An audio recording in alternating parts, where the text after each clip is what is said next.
talking about sparring and talking, and I'm talking about. That's all it is these days is fucking sparring and talking. It seems to be, but when because I sparred with Rockhold back in the day, and then when I got asked about it on an interview, and he was the Strikeforce champ, and I said, well, it's funny you should say that. I shouldn't talk about it, but I'm now the unofficial Strikeforce champion. And then we ended up hating one another, and we had 2 fights. Well, he's easy to hate. He's a cunt. So you said you were sparring with him recently, and he left after 1 round. Oh yeah, no, I was sparring, and there was like a part of me. I mean, because I like to give like the old dog, respect. He was a champion. Like, he's earned some fucking dignity, even though he's a dick.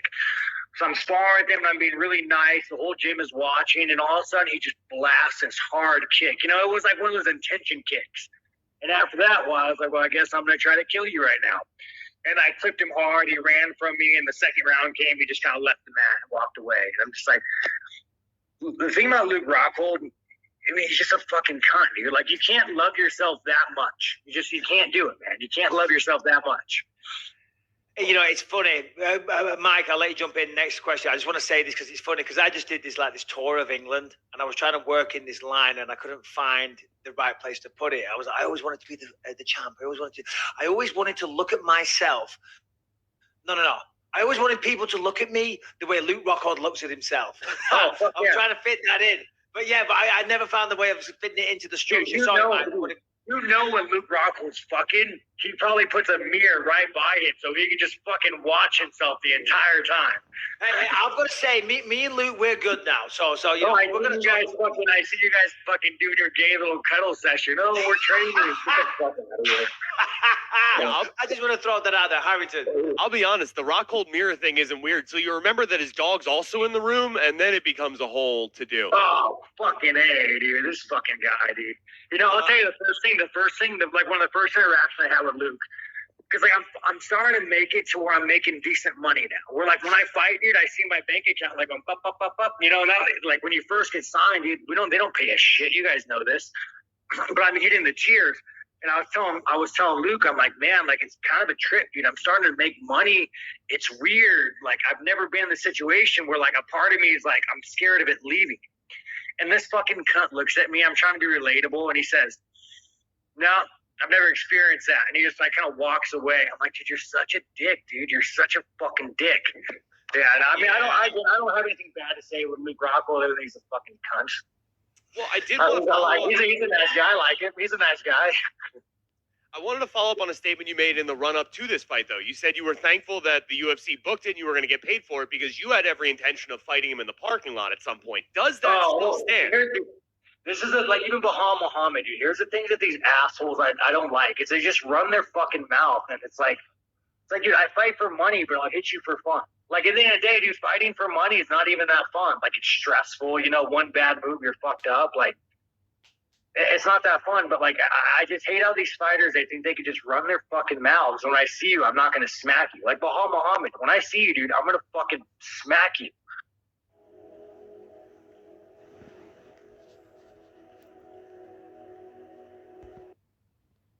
I'm going to smack you right in the fucking face. You said, cause you said that about Luke, but then Luke came back and said he had a retort for that. He's like, what are you talking about? I'll fucking kill you.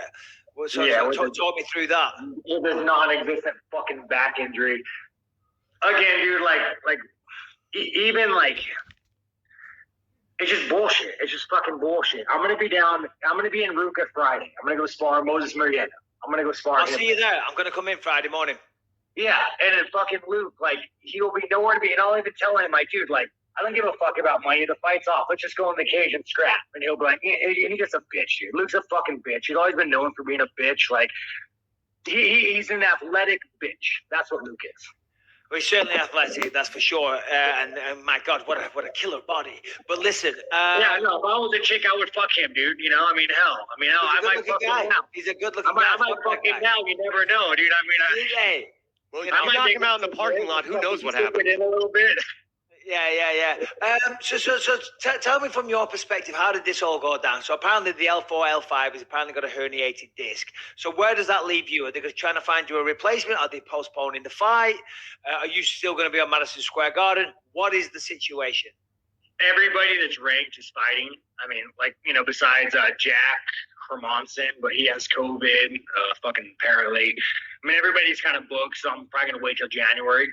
So as you said, you've got to be careful now because you're on a 5-fight win streak, and now you're starting to get into real conversations. As you said, you're earning more money, you're on a new contract, and yeah, 1 or 2 good fights, 2 more wins, you are fighting for the belt.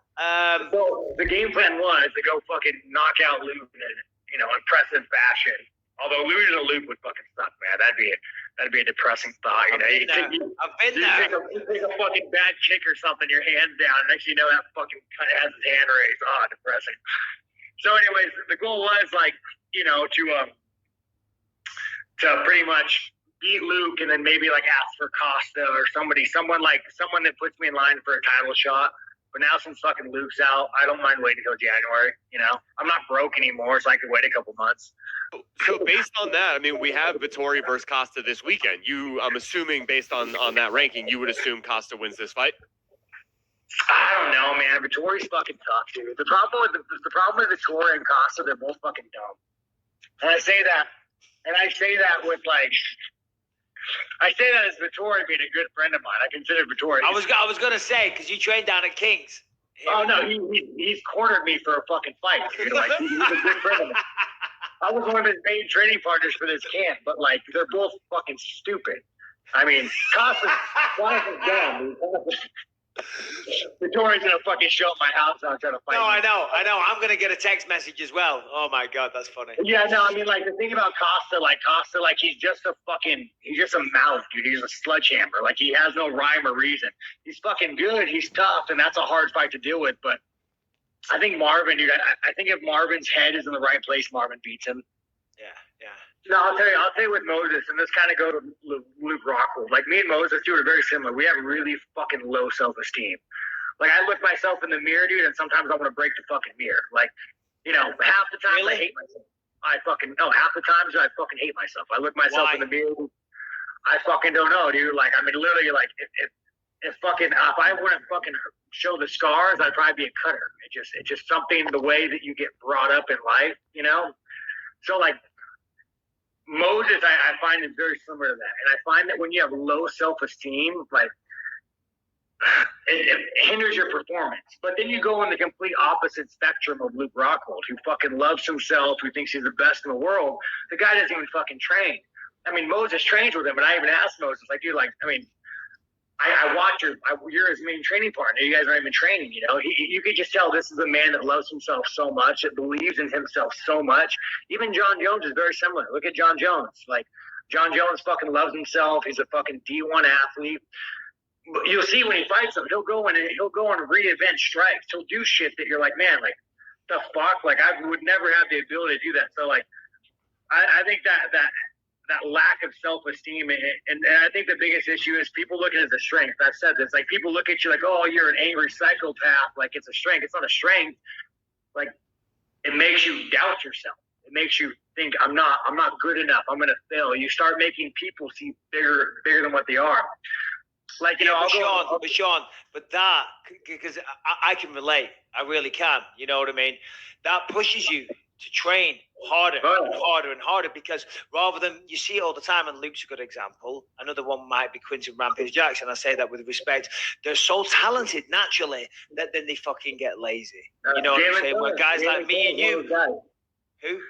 Jalen Turner. I mean, when he fought Madiq, I even told everybody, I was I've seen Madiq train. He trains harder than Jalen, but it doesn't matter how hard he trains, he'll never be Jalen. You can train 6 times harder than Jalen, it ain't gonna happen. Even I'll spar Francis Ngannou, and me and him have fucking wars, dude. My hands are down, you fucking pussy, let's fucking go, What is that like? Oh, dude, it's scary, man. He fucking touches you, your lights turn on for a split second.